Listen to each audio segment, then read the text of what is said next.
Traveling to a giant wormhole in space sounds like a great idea, right?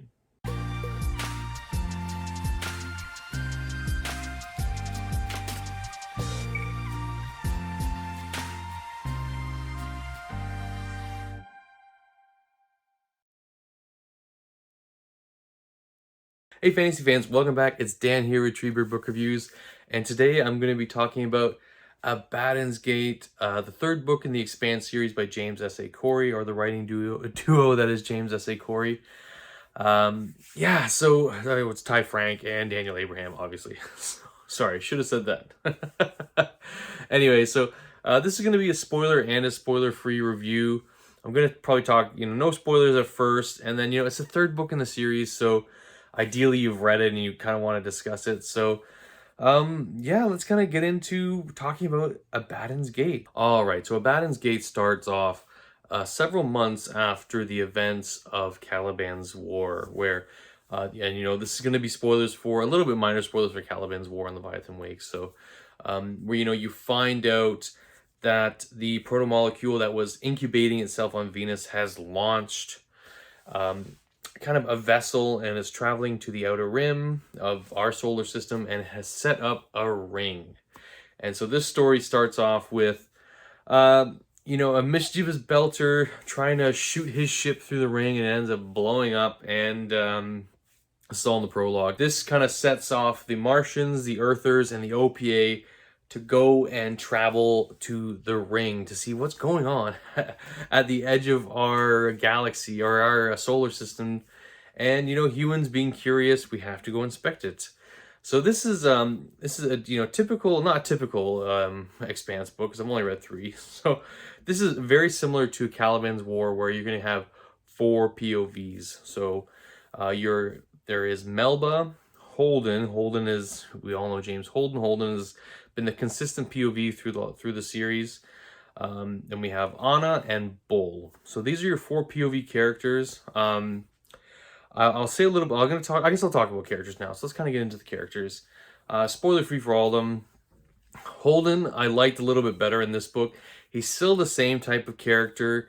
He's just that honorable fool. Cut off your nose to spite your face.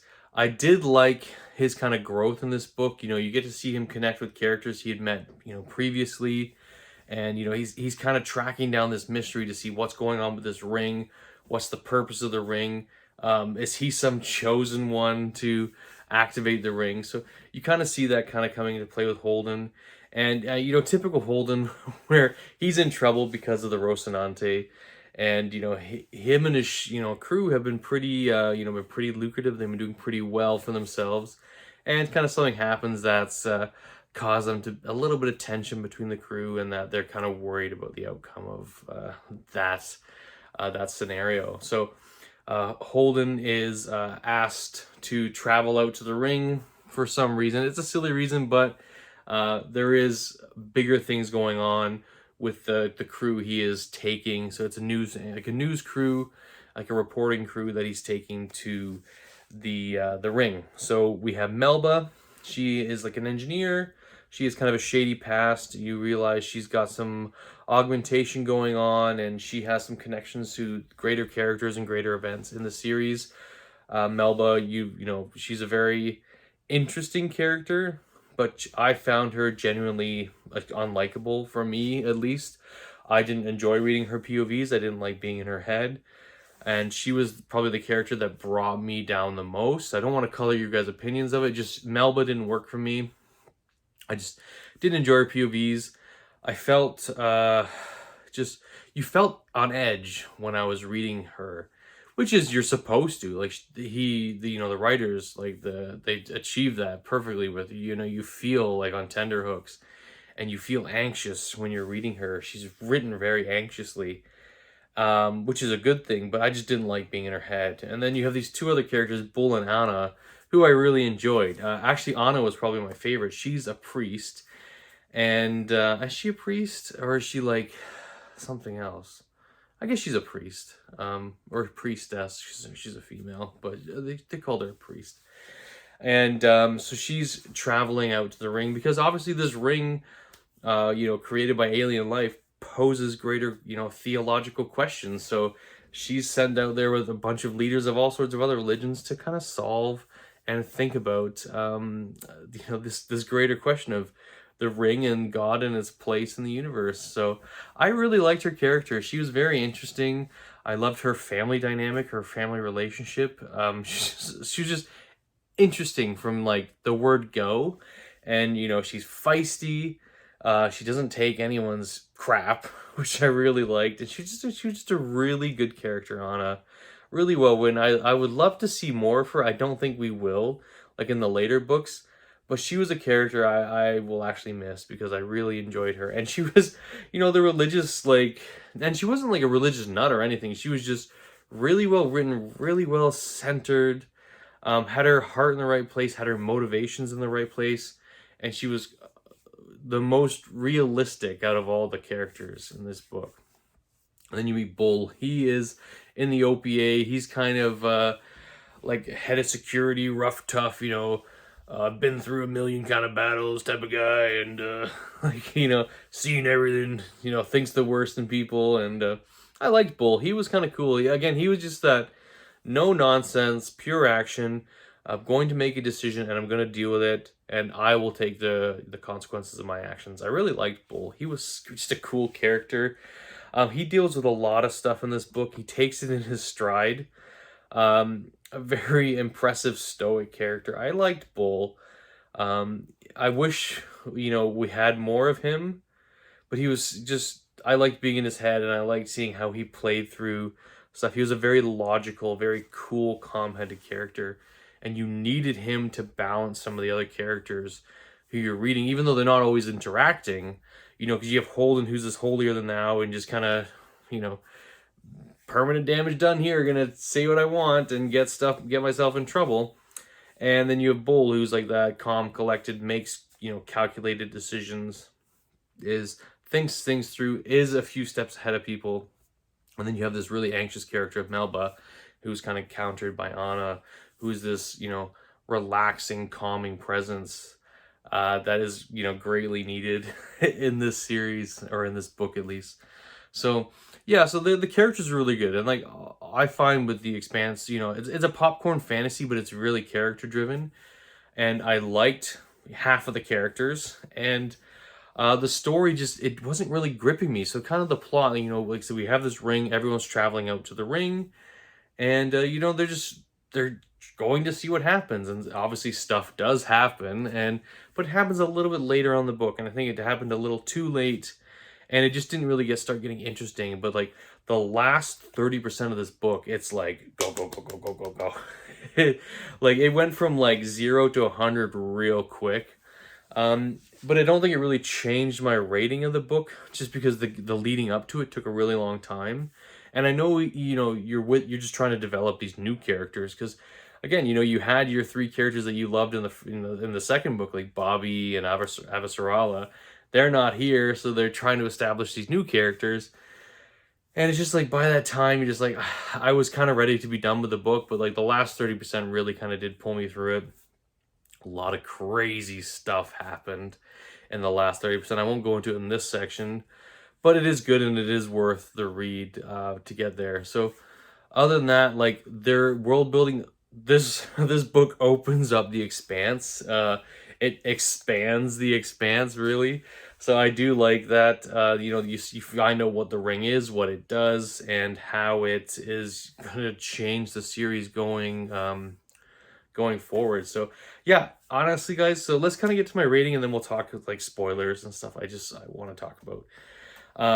So I'm gonna give this book C tier. Can safely buy on ebook. I thought it was just towing that line between C and B tier, but I think, like I said, I really didn't enjoy one of the POVs, and it just took a really long time for it to get interesting for me. So like I said, 60-70% of the book.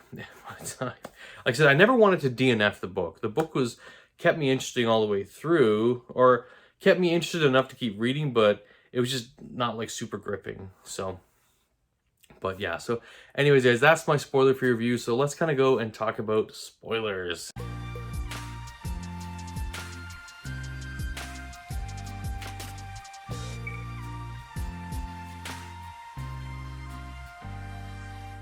All right, guys, so if you're here in this section, obviously there's the spoilers ahead. So let's kind of talk about what's happening in this book. So, yeah, so the ring you find out is a wormhole. It's a wormhole to where the proto-molecule is supposed to take them. So, like, you find out the proto-molecule is quite a stupid molecule. Like, it serves a function. It, takes life, uses it to create this ring, and then that ring is a wormhole that would bring you back to this central like hub. But you find out that the alien that was controlling the protomolecule, or who originally sent it out, is dead. They got wiped out by some other force, and like you find out how scary this protomolecule or the aliens that created the protomolecule were. Like they could blow up solar systems and suns like that, and whatever wiped them out like was clearly stronger than them, and you don't know who they are because like what's left is like an automated machine kind of running.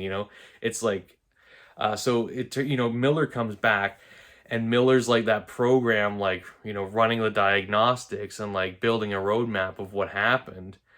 And it's like, I don't know what happened, I want to know, but like I'm just a program, I'm a simple program that's running. Like, so it's, you see how primitive humans are compared to this type of a technology, this type of alien race, and you just like, oh man, humans are so primitive, so useless to a force like this. And yeah, it was kind of cool. I really liked the interactions between Miller and Holden. I guess to kind of talk how we got there. So, Melba is, I think his name's Clarissa Mao. She's Julie Mao's like younger sister. She wants revenge on James Holden. Blah blah blah blah blah. I just hated her character so much. Like she takes on this persona of Melba where she's got these augmentations that make her super strong, and she's feisty, and she's just seething with anger the whole time. It's like, James Holden, I'll kill you. Like she's just like she's like I just hate James Holden, right? And it's just, it wore off by like the first like 10% of the books. Like, yeah, we get it. You hate James Holden. Like, okay, like we know you're on a vendetta to like save your family's honor kind of thing. But it's just, I don't know. I was so bored of it after a while, like after the second chapter. And like she does some dark stuff. Like she kills a few people who kind of find out too much, and she just wasn't a super interesting character to me. I really didn't like her POVs. I mean, she turns it around at the end of the book, but by that point, like I said, the damage was already kind of done for her, for her as a character. I was just like, I'm not interested, don't care. You could have died, would have been fine. But yeah, so like I said, they were all going to the ring. Melba sets it up so that this this one of the ships explodes, and they gets blamed on James Holden because she like did a what's it called, like a deep fake of James Holden, saying I'm blowing this up, I'm protecting the ring, and then it turns out obviously it wasn't Holden, but he goes to the ring and it turns out to be the wormhole that takes him to that alien race. So blah blah blah. That's where we go, and then everyone's following Holden through, like Mars, Earth, the OPA, and so Bullet's with the OPA. He's on the ship, and like he's like, blow up James Holden, kill him, right? So it gets super intense, like around the 30-40% mark, where the crew's kind of escaping into the ring, and then James Holden sees this alien, like I guess it's like a ship or an entity that he travels up to once he's through the ring, and you can only travel through the ring at a certain speed, which is kind of cool. I liked how that was kind of done. It like really added a lot of tension to the story, but it also really slowed it down because like the characters have to move like through space so slowly to get to where they need to go. But other than that, it was pretty good. See what else kind of happened. A lot of death happened to this book. Like they decided to kill a ton of people because the Martians went to go obviously arrest James Holden once he got to this alien craft. And the thing is, the alien, it's running on autopilot. It's just detecting stuff, and anything that perceives as a threat, it's annihilating that threat, right? So that's why the ships can only move at a certain speed, because it slows them down. So the Martians go to try and arrest James Holden. They shoot at him, and they're like, "Whoa, that's fast and dangerous." So anything that's moving faster than a bullet, they slow it down slower than a bullet, right? And obviously spaceships move through space at like hundreds of kilometers an hour. So if you're inside like one of these tin cans, you just get turned into soup. Like, so that's what happened. All these people die. Everyone's kind of traumatized. You know, a character's like Bull, like he breaks his back. He's paralyzed now, and he's this commander in charge of the OPA, like trying to order his men in this drastic situation where everyone's dying and dead, and he's got a broken back, and he's trying to stay calm and cool. And it was really, this is where it kind of got interesting and really started like taking off a bit. But whew, it's a heck of a ride to get here. It just took a little longer than I would have liked. And then it goes even just further down the wormhole where they're like the religious people decide like, oh, God is damning us. We need to blow up this alien like ring so that we can stop the spread of this alien virus, like, you know, this aliens like getting access to our solar system. And so there's some like backwards logic, backwards thinking going on here. And that's kind of where Anna comes in. Like, she was my favorite character, where she's kind of the voice of reason. She's talking to, like, she's just trying to talk people off the ledge. And you know, because what was the end goal is they're gonna like send this laser, like blow up the ring, which probably wouldn't have worked because the alien like autopilot is just a million miles ahead of the humans.